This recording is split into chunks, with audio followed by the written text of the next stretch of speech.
નમસ્કાર વિદ્યાર્થી મિત્રો, ઘરશાળા બુનિયાદી સંસ્થા સંચાલિત યુટ્યુબ ચેનલમાં હું જલ્પા જાની ફરીથી આપ સૌને આવકારું છું. વિદ્યાર્થી મિત્રો, આજે આપણે પાઠ 2 દિલ્હી સલ્તનત વિશે વિગતે અભ્યાસ કરવાનો છે. પ્રાચીન કાળથી જ દિલ્હી છે એ ભારતની અંદર રાજનીતિનું કેન્દ્ર રહ્યું છે. એટલે કે 12મી સદીમાં તોમર અને ચૌહાણ રાજપૂતોના સમયમાં દિલ્હી છે એ વેપાર વાણિજ્યનું એક મહત્ત્વનું કેન્દ્ર હતું. 13મી સદીની શરૂઆતમાં દિલ્હી સલ્તનતની સ્થાપના થઈ. એટલે કે ઈસવીસન 1206 થી ઈસવીસન 1526 દરમિયાન ઉત્તર ભારતના વિશાળ વિસ્તાર ઉપર શાસન કરનાર શાસકોને સુલતાન અને શાસનકાળને દિલ્હી સલ્તનત તરીકે ઓળખવામાં આવે છે. જુઓ મિત્રો, આપણે અહીંયા નવા શબ્દથી પરિચિત બન્યા, સુલતાન. આપણે જ્યારે રાજપૂત યુગ સમજતા હતા ત્યારે આપણે એમાં જે શાસક હતા એને રાજા તરીકે ઓળખતા. અત્યારે આપણે દિલ્હી સલ્તનતની વાત કરીએ છીએ, એમાં વાત કરવાની છે આપણે મુસ્લિમ શાસકોની. તો જ્યારે મુસ્લિમ શાસકો છે શાસન કરતા હોય ત્યારે સુલતાન કહેવામાં આવે છે. અને એ જ રીતે જ્યારે મુગલ શાસકો છે શાસન કરતા હોય ત્યારે એને બાદશાહ કહેવામાં આવે છે. આપણે એનાથી પરિચિત બનવું જરૂરી છે. તો આ રીતે દિલ્હી સલ્તનત એટલે શું? તો કે ઈસવીસન 1206 થી ઈસવીસન 1526 દરમિયાન ઉત્તર ભારતના જે વિસ્તાર ઉપર જે શાસકો સુલતાન બનીને પોતાના રાજ્યનો વિસ્તાર કરે છે તેને આપણે દિલ્હી સલ્તનત તરીકે ઓળખીએ છીએ. હવે આવા જે શાસકો છે એ તુર્ક અને અફઘાનના હતા અને 350 વર્ષ દરમિયાન દિલ્હી સલ્તનતની અંદર કુલ 5 વંશોએ સત્તા ભોગવી અને દિલ્હી સલ્તનતની અંદર પોતાના રાજ્યનું સામ્રાજ્ય વધારવા માટે અનેક પ્રયત્નો કર્યા. આપણે જ્યારે રાજપૂત શાસનનો અંત આવ્યો એ વખતે આપણે સમજ્યા હતા કે પૃથ્વીરાજ ચૌહાણ અને સિયાબુદ્દીન ઘોરી વચ્ચે યુદ્ધ થાય છે. હવે એક વખત યુદ્ધ થઈ જાય છે છતાં પણ સિયાબુદ્દીન ઘોરી હારે છે. ફરીથી એ યુદ્ધની અંદર પ્રયાણ કરે છે અને ત્યારે પૃથ્વીરાજ ચૌહાણ હારે છે અને એ પછી સલ્તનત યુગ છે એનો પ્રારંભ થાય છે. એટલે કે રાજપૂત યુગનો ત્યાં અંત આવે છે. અને દિલ્હી સલ્તનતના આ 5 વંશો જે 1206 થી 1526ના સમયગાળા એટલે કે 320 વર્ષના સમય દરમિયાન દિલ્હી ઉપર શાસન કરે છે. અને તેના પણ અનેક સમ્રાટો આવે છે, અનેક સર્જનાત્મક બાંધકામ છે એ કરે છે અને દિલ્હીની સત્તા ઉપર પોતાનો પાયો છે, પોતાનું સ્થાન છે એને જમાવી રાખે છે. તો આ છે દિલ્હીના 5 વંશો, જેમાં ગુલામ વંશ કે જેણે ઈસવીસન 1206 થી ઈસવીસન 1290 સુધીના સમયગાળા દરમિયાન ગુલામ વંશના શાસકોએ દિલ્હી સલ્તનત ઉપર સત્તા જાળવી રાખી. ત્યારબાદ આવે છે ખલજી વંશ કે જેણે ઈસવીસન 1290 થી 1320ના સમય દરમિયાન પોતાની સત્તાનો પાયો છે એને જાળવી રાખ્યો. પછી તુગલક વંશ ઈસવીસન 1320 થી 1414 સુધી શાસન પર રહ્યા. ત્યારબાદ સૈયદ વંશ એટલે કે ઈસવીસન 1414 થી ઈસવીસન 1451 અને છેલ્લે લોધી વંશ ઈસવીસન 1451 થી ઈસવીસન 1524.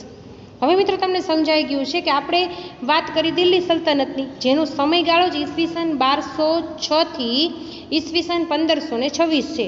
એની અંદર આ 5 વંશ છે એના અનેક સમ્રાટો શાસન ઉપર આવે છે અને જેને આપણે દિલ્હી સલ્તનત તરીકે ઓળખીએ છીએ.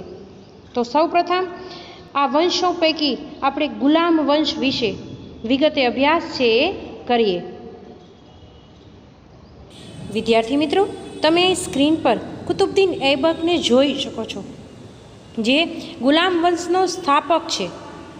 આપણે અગાઉ સમજ્યા હતા 1192માં સિયાબુદ્દીન ઘોરી અને પૃથ્વીરાજ ચૌહાણ વચ્ચે યુદ્ધ થાય છે, જેમાં સિયાબુદ્દીન ઘોરી છે એ પૃથ્વીરાજને હાર આપે છે. હવે એ સિયાબુદ્દીન ઘોરી છે એ રાજ નથી કરતો, પણ એનો માનીતો સૂબો એટલે કે કુતુબદીન ઐબક, જે શિહાબુદ્દીન ઘોરીનો ગુલામ હતો, જે દિલ્હીની સત્તા ઉપર શાસન કરે છે અને ગુલામ વંશનો પાયો છે એને મજબૂત બનાવે છે. એટલે એવું કહી શકાય છે કે મહબત ઘોરીના ગુલામ છે કુતુબુદ્દીન ઐબક એ મામલુક વંશનો હતો અને માત્ર 5 વર્ષના તેના શાસનકાળમાં તેણે દિલ્હી સલ્તનત સત્તાને જાળવી રાખવાનો પ્રયત્ન કર્યો હતો. તેણે સુલતાનની ઉપાધિ ધારણ કરી ન હતી, પરંતુ તે માત્ર તેનો શાસન એ કરતો હતો અને તેના દ્વારા અનેક સ્થાપત્યોનું નિર્માણ એ પણ થયું હતું. આપણે અગાઉ એની વિશે વિગતે સમજવાનું છે.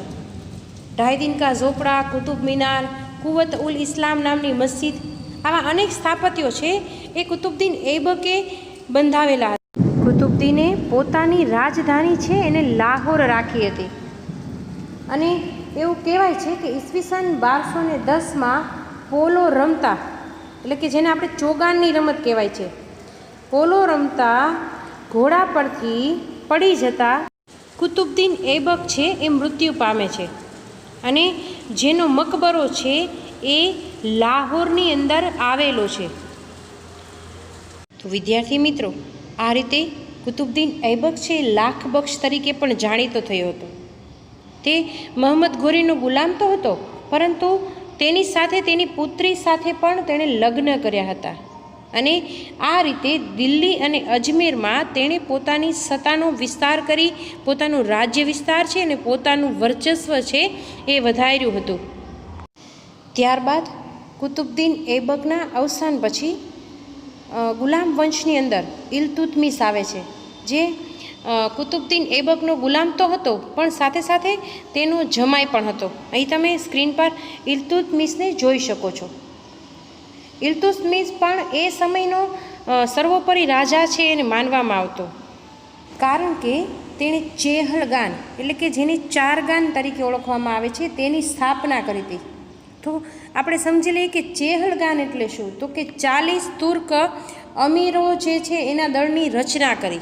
હવે આવા દળ એને શા માટે નિમેલા, તો કે રાજાના ખાસ વિશ્વાસુ એવી 40 વ્યક્તિને એણે પસંદ કરી અને રાજાની વિરુદ્ધમાં જો કોઈ કાવતરું ઘડે, કોઈ ષડયંત્ર રચે તો તેની જાસૂસીનું કામ એ આ વ્યક્તિઓ કરતા.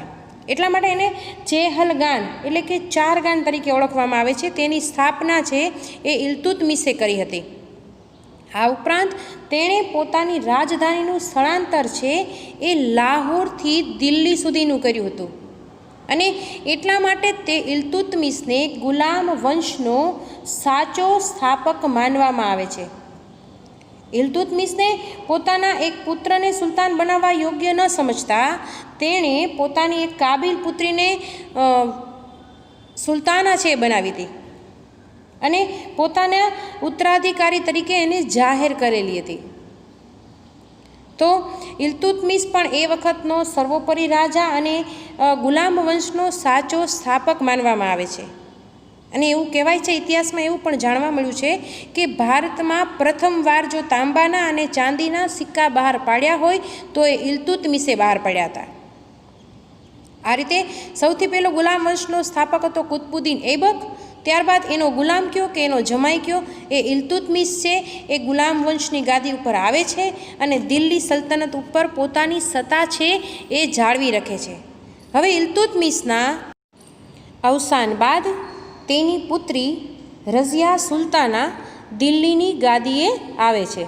જો સુલતાના કીધું છે કારણ કે તે મહિલા છે અને દિલ્હીની ગાદીએ આવનાર પ્રથમ મુસ્લિમ મહિલા શાસક એ રઝિયા સુલતાના હતા.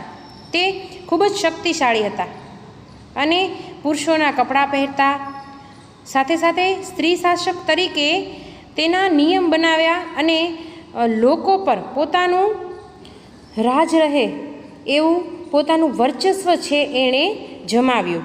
આ સાથે રઝિયા સુલતાના એ ઘોડેસવાર અને તલવારબાજીમાં પણ નિપુણ શાસક હતી.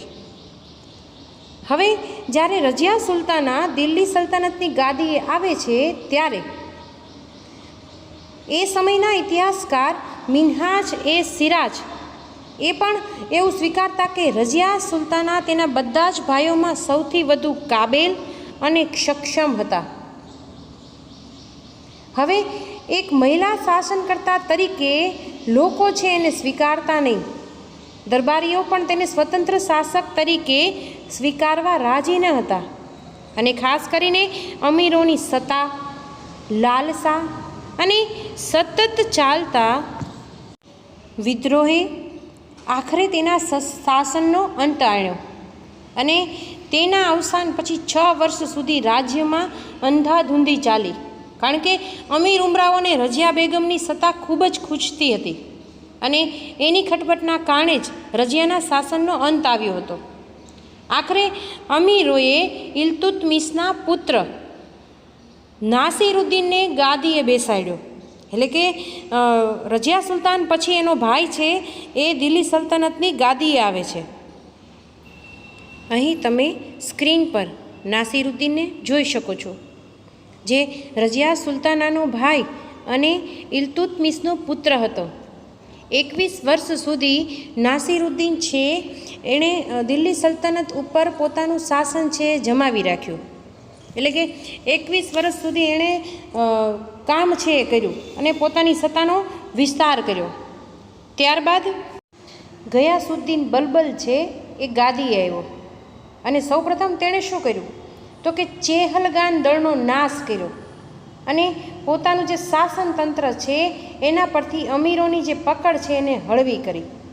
આ રીતે તેણે રાજાનું સ્થાન છે એ વધુ મજબૂત બનાવ્યું. બલબન છે એ સાહિત્ય અને કલાનો જે પોષક છે એ પણ હતો. 22 વર્ષ સુધી તેણે પોતાનું શાસન છે એને જમાવી રાખ્યું.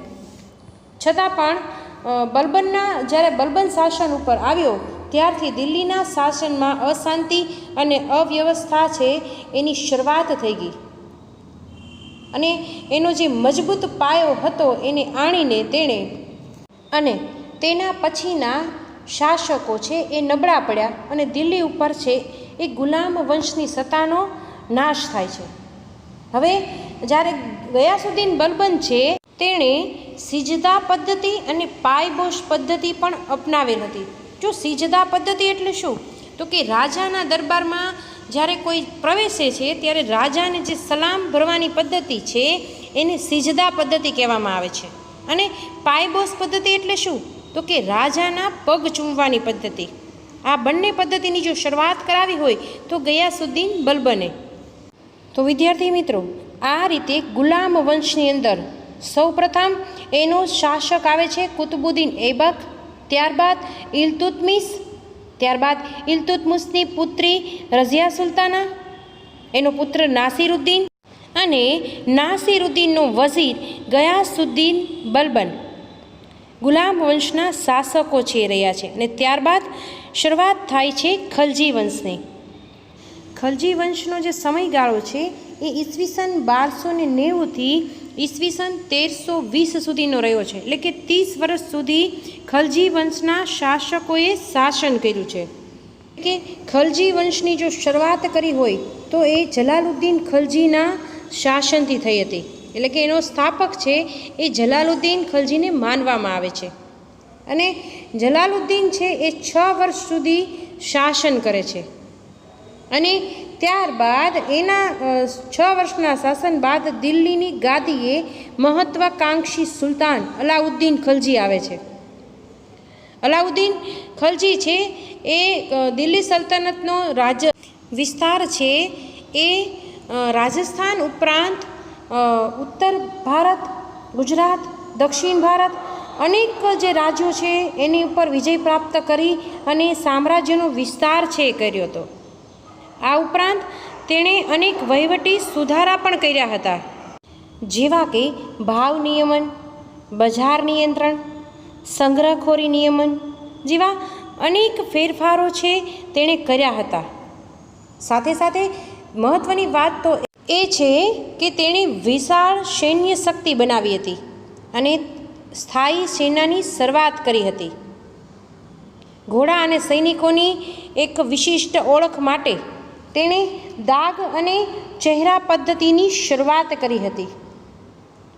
દાગ અને ચહેરા પદ્ધતિની શરૂઆત કરી. તો સમજીએ કે દાગ પ્રથા એટલે શું? તો કે ઘોડાના પગની નીચે દાગ લગાડવામાં આવતું, એટલે કે નિશાન ચિહ્ન છે એ લગાડવામાં આવતું અને તેના ઉપરથી ખ્યાલ આવતો કે કયો ઘોડો એ કયા રાજ્યનો છે અને રાજ્યની અંદર જેટલા સૈનિકો હતા એની ઓળખ માટે ચહેરા પદ્ધતિ છે એ દાખલ કરવામાં આવી હતી. અલાઉદ્દીનના સમયમાં સરકારી તંત્ર પૂરતી ટપાલ વ્યવસ્થા અસ્તિત્વમાં છે આવી હતી અને અત્યારની જે આધુનિક ટપાલ વ્યવસ્થા છે એને પ્રારંભિક આવૃત્તિ છે તો એ અલાઉદ્દીન ખિલજીના સમયમાં થઈ હોય એવું માની શકાય છે. તેના સમયમાં પ્રસિદ્ધ કવિ અમીર ખુસરો છે એ પણ થઈ ગયા હતા. તો વિદ્યાર્થી મિત્રો, અહીં તમે સ્ક્રીન પર જલાલુદ્દીન ખલજીને જોઈ શકો છો, જે હિન્દુઓ પ્રત્યે ઉદાર હતા અને સાથે તમે જોઈ શકો છો અલાઉદ્દીન ખલજી કે જે હિન્દુઓના કટ્ટર વિરોધી છે હતા. આના અવસાન બાદ એટલે કે અલાઉદ્દીન ખિલજીના અવસાન બાદ રાજ્યમાં અંધાધૂંધીનું વાતાવરણ છે શરૂ થઈ ગયું અને સાથે સાથે ખલજી રાજવંશનો અંત પણ આવ્યો અને ત્યારથી દિલ્હીની ગાદીએથી તુગલક શાસનની શરૂઆત છે એ થઈ ગઈ હતી. તો વિદ્યાર્થી મિત્રો, આજના વિડીયોમાં પાઠ 2 દિલ્હી સલ્તનતની આપણે સૌપ્રથમ સમજ્યા દિલ્હી સલ્તનત એટલે શું. આપણે 1206થી ઈસવીસન 1206થી ઈસવીસન 1526નો જે સમયગાળો છે એની અંદર જેટલા શાસકો આવ્યા અને જેટલા સુલતાન બન્યા એ શાસનકાળને દિલ્હી સલ્તનત તરીકે ઓળખાવ્યું. સાથે સાથે આપણે સમજ્યા ગુલામ વંશ કે જેણે ઈસવીસન 1206થી 1290 એટલે કે 84 વર્ષ સુધી શાસન છે એ કર્યું, જેમાં અલગ અલગ શાસકો આવ્યા અને ગુલામ વંશની સત્તાનો ગુલામ વંશના રાજ્ય વિસ્તારને વધાર્યો.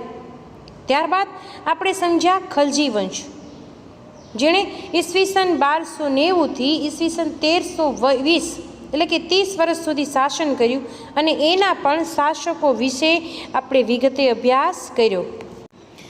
આપણે તુગલક વંશ, સૈયદ વંશ અને લોધી વંશ તેમજ દિલ્હી સલ્તનતની રાજ્ય વ્યવસ્થા વિશે વિગતે અભ્યાસ કરીશું.